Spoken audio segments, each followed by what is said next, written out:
read as an album. I've had a chance to sit down and listen to it, and I have to say I absolutely love it. Oh, thank you.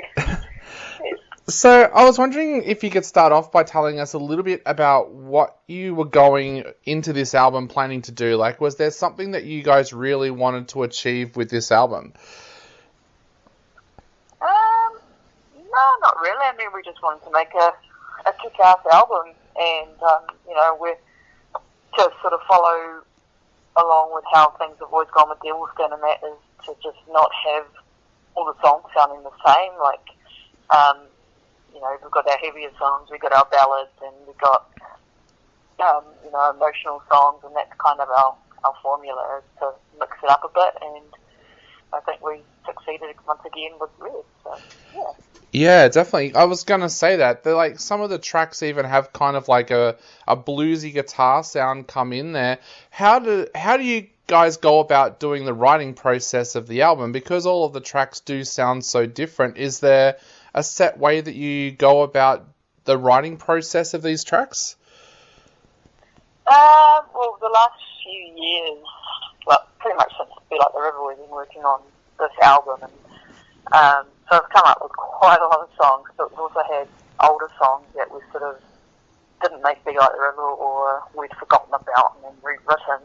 But I mean, we've been doing a lot of getting together, like doing songwriting weekends, going away to the beach and stuff, and just trying to come up with stuff. But a lot of the time it's just, someone might have a riff, or Nick might have a whole song. He's like, he can play everything, and he might present to us like a whole song without vocals, and go, hey, I really want to do this song. We did that with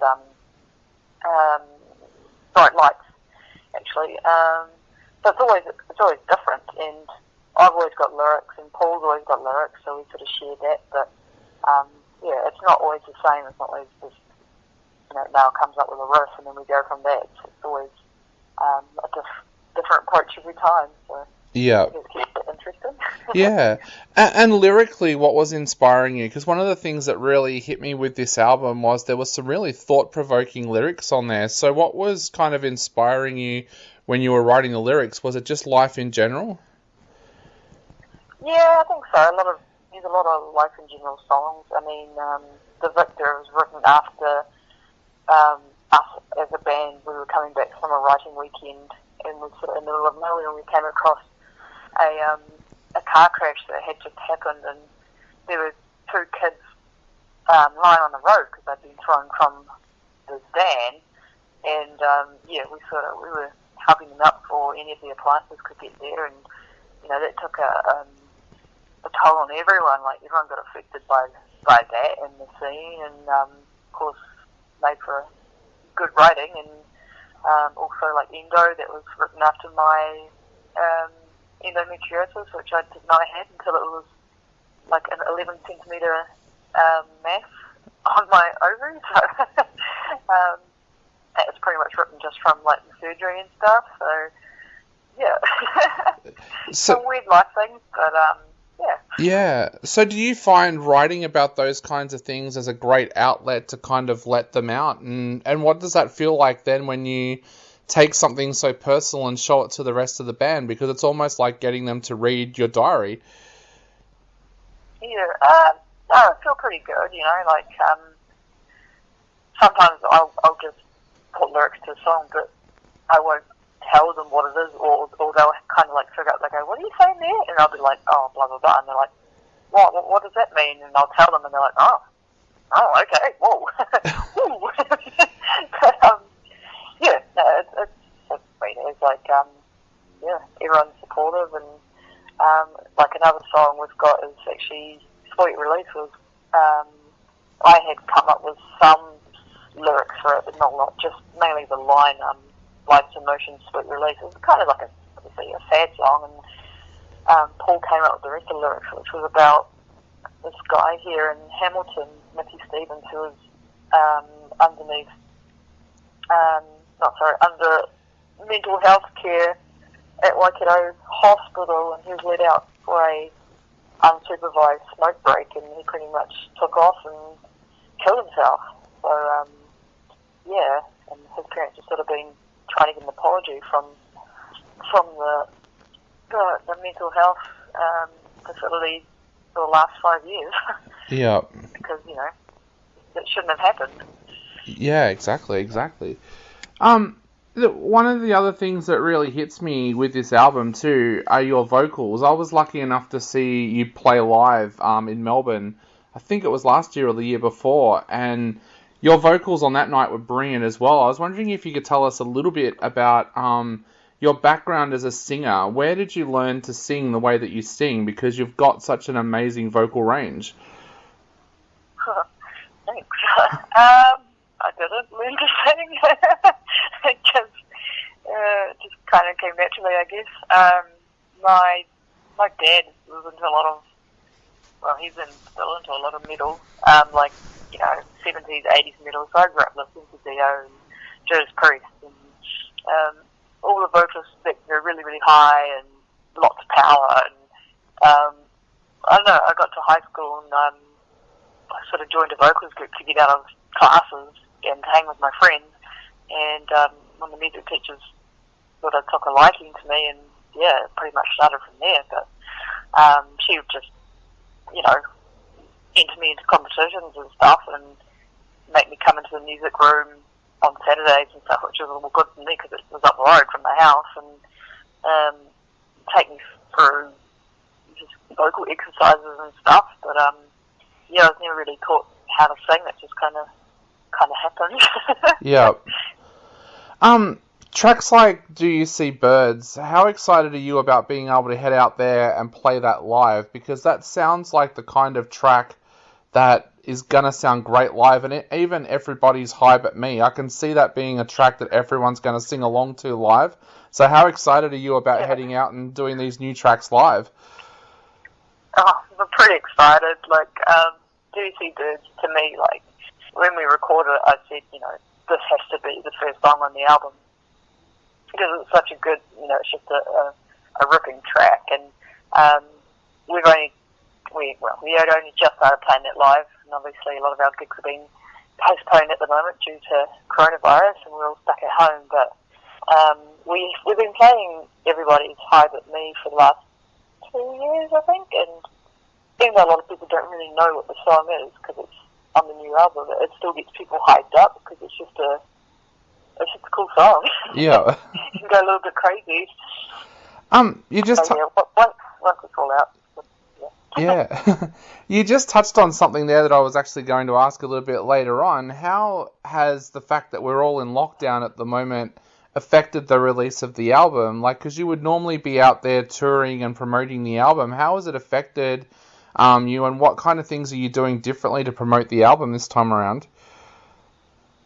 Yeah, it has affected us quite a bit. We've had to adjust, like, in the last 2 weeks, because we were going to release it, and then we were pretty much hopping on a plane and going to the UK and Europe to tour there first for the album, and that's been cancelled, and then pretty much our album release gig and our JV Hi-Fi in-store signings, everything's been cancelled. So, I mean, we're still going to release it, we're still going to put it out on the net, and there's going to be physical copies you can buy, but they probably won't be sent out or obviously in the shops until after this is blown over. Like, I mean, we've just gone into lockdown. This is day one for us, and we're here for the next month.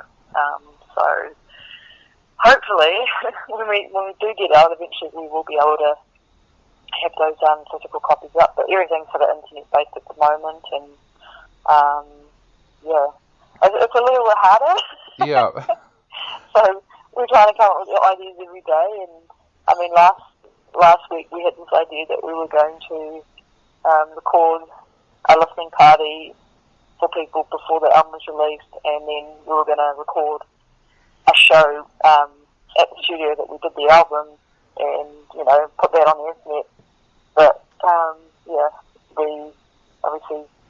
we got told on Monday that we're about to go into level 4, which is today. So yeah, those ideas got crushed. Yeah.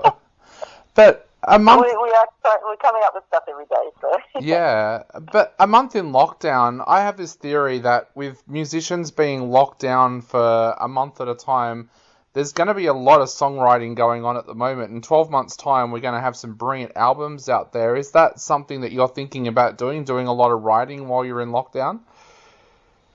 Yeah, I plan on it, definitely. And, Mal's got like a music room set up at his place, and Nick and Paul live together. The father and son, Nick actually just moved back home recently, so, they can write some stuff together, and they've got like a little music room set up, so, I'd like to try and jot down some more lyrics, and I guess start writing for the next album. Yeah. You mentioned before about touring in Europe. You guys have done some amazing shows and got to play in some amazing places. Download, Tours of Australia opening for Slash and Miles Kennedy. Tell us a little bit about how you feel that has matured the band a little bit as well, getting that exposure of being able to play in such amazing places around the world. I think you really appreciate everything now. You've played in the big places, but you're still also playing in some of the smaller places, and you sort of become more grateful because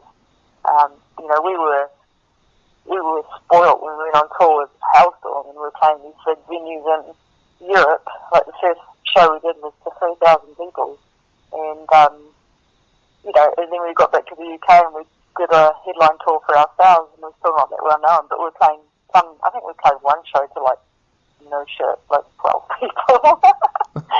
But we were just like, that's it. That doesn't really matter to us now, and we've, I think, got to the point where any show is a good show. I think the old, back in the day would probably be like, oh, this sucks, but any exposure is good exposure for us. Yeah. Do you have to pinch yourself, though, when you're walking out onto the stage at Download, when you've got huge bands around you? Do you kind of have to pinch yourself at that time? Oh, absolutely. Yeah, for sure. Yeah. Yeah, especially Download last year, and we played Download in the UK a few years back, and, hanging out in the media rooms or just backstage, and you are surrounded by these big bands like Slayer, and it's crazy, but it's awesome, and you just become very, very grateful that you're able to do this. Yeah, definitely. Now, bringing it back to Red, you got to work with Greg Haver as producer. Tell us a little bit about what Greg's like to work with and what you feel he brought to your music as well. Yeah, he's cool. He's real funny Welshman. We'd sort of had him on a track from one of our recordings in Tetbury in the UK a few years back. He did some percussion, and because he's in between New Zealand and the UK a lot, so we thought, we're going to use him on the album, and because we knew him quite well, and he's great. He's coming up with some great ideas, great input with the band, and adding different sounds, and his harmonies and stuff for me. His ideas are like amazing. Him and Simon Gooding, who did the album as well, he's just awesome, and just we actually did we called it, I think it was Endo and Awful Down, and we had them sent to a big American guy to mix it and master it, and Simon did the same, and then we had to choose who was the best, and we actually went with Simon, so